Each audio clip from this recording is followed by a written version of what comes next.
All right, welcome back. Ophelia has weakened to a post-tropical cyclone. It's still causing the torrential rain and flooding on the northeastern coast. Forecasters warning that areas between Virginia and Long Island could experience coastal flooding and heavy rains until Monday.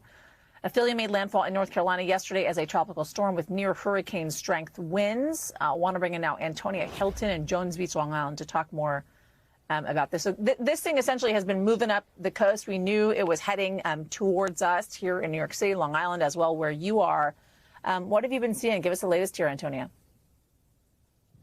Hey, Yasmin. Well, here in New York, although the worst of it is over, we're still feeling the effects of Ophelia. There has been wind all day, still rain here, and people are still, millions of people in the northeast region and going down into the south are under coastal flood alerts here.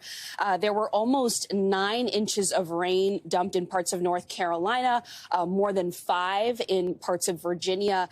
And so people have seen wind knocking down power lines and trees. In one instance in Pennsylvania over the weekend, one tree came down on a gas line and actually led to an explosion. Thankfully, there were no injuries, and officials were able to evacuate more than 100 people, elderly people and people living with special needs from a home into a school to safety for the day. But these are the kinds of challenges that we've seen come with this storm and that are continuing as it camps out right now in parts of the South. And I had some interesting conversations today, actually, with longtime residents as well as a director here of this beach and of this park. And what they were telling me is that over the years, they're starting to see more and more of these storms and the intensity and the damage getting worse. Take a listen to a conversation that I had with one lifelong resident.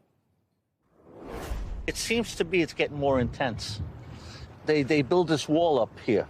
That wall is just to keep the water, but the water came right up to the bulkhead here. It was here last week, but it seems like things are getting more intense.